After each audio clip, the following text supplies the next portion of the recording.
I get to introduce my colleague, Amelia Neptune, who runs our Bicycle Friendly America program. We are so thankful to be working with the CDC and having their support in these great efforts. And I thank them for coming today and get to hear from Amelia now and around the Bicycle Friendly America program as it breaks down barriers for people biking in your communities.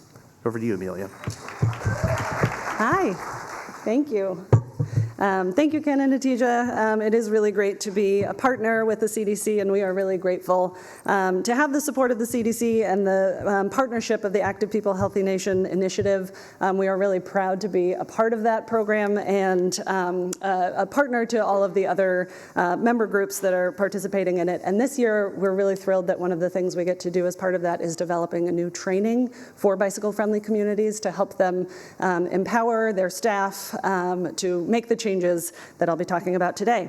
But before I get into that, I wanted to introduce myself. I am Amelia Neptune. I'm the director of the Bicycle Friendly America program. I have lived all over America, but I currently live in Washington, D.C. with my family. We are a family of 4, car-free, and I like to joke that that's our minivan.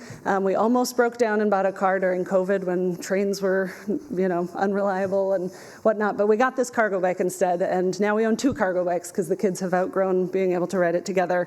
But I can really relate to the research that Hatija shared, and I'm really grateful that we have this new data because a lot of us in the biking movement have had these stats for many years, and it's really cool to see the numbers actually line up really well. If you think about the 78% that they described as of adults who have some reason for not biking, that's what you see when you combine our interested but concerned and our no way, no how, which isn't on this graph, but usually we say that's about 80% altogether. So we've got a lot of people who are interested in riding and yet have reasons, have concerns that explain why they're not riding.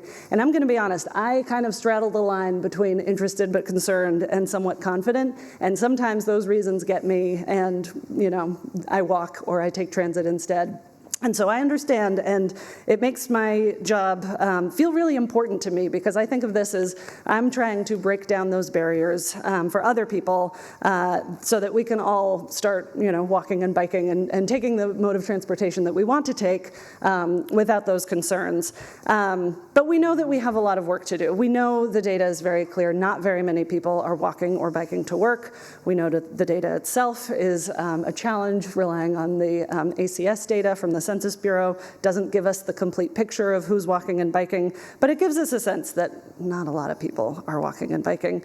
If you look at this graph on the side there, which I'll make even bigger for you, you can see walking has declined over time and it's kind of leveled out, but biking has been pretty steady across the US. This is commuter biking, and it's hovering around 0.5% as a US average, which is just so sad. So our goal is to address these reasons and help people make the choice to bike when they want to and when that is their only option, to feel like they can do so safely. And the good news is that bicycle-friendly communities tell a very different story from that national average. If you look at BFCs overall, ridership has increased since 1990, 78%.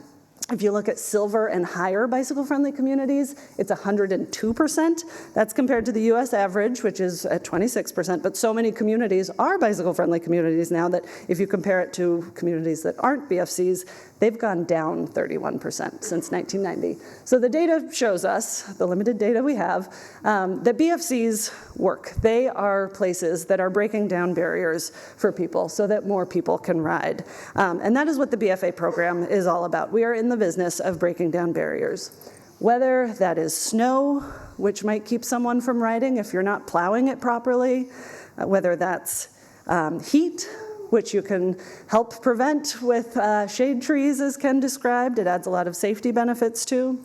Whether that's hills, maybe you're addressing it with runnels on your stairs, or maybe you have an e-bike bike share program. Whether that's connecting to transit, making sure that people who need to take multiple modes of transportation to get to work or school or to their daily destinations have ways to do that.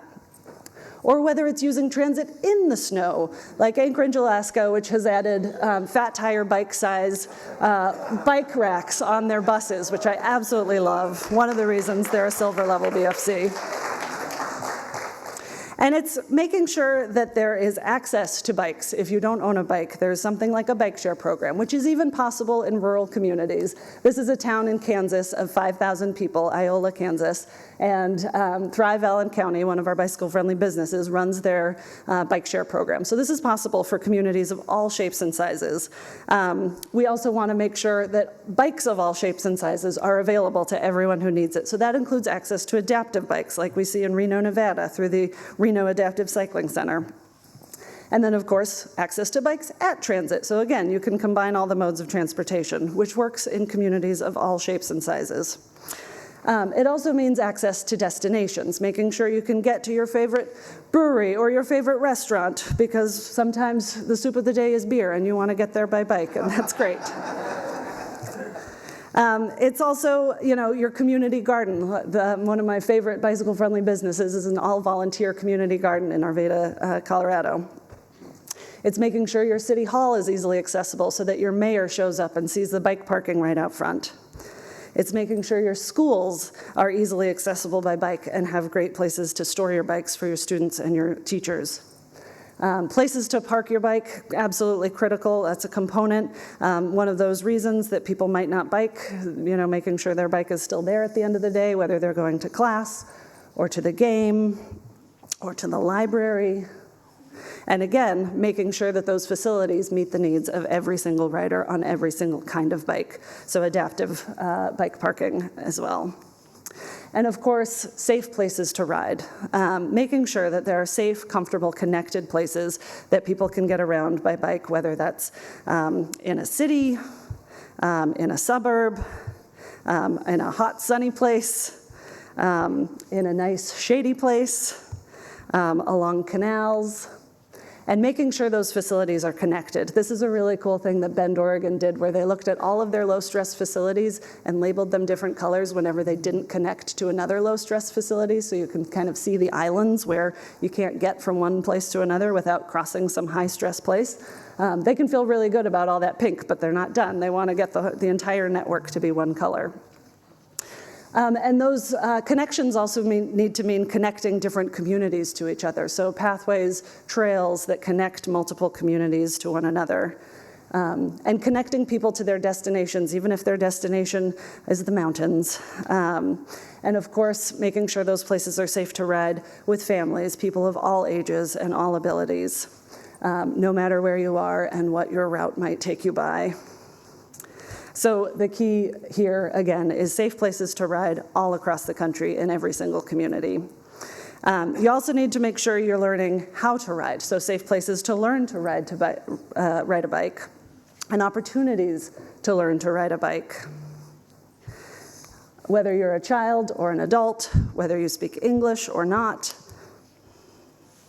And then once you learn, having a community to ride with, to help you gain the confidence, to help you gain community around cycling, having people to ride on vacation, on your way to work. Again, all the different ways that people are riding, we want to help make sure those barriers are broken down.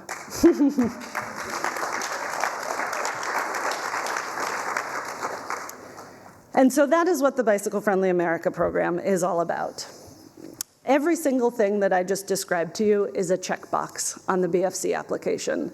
And it might look like a whole lot of checkboxes. I know that it is, and thank you to everyone in this room who has ever filled out one of these applications. It's not an easy lift, we understand that.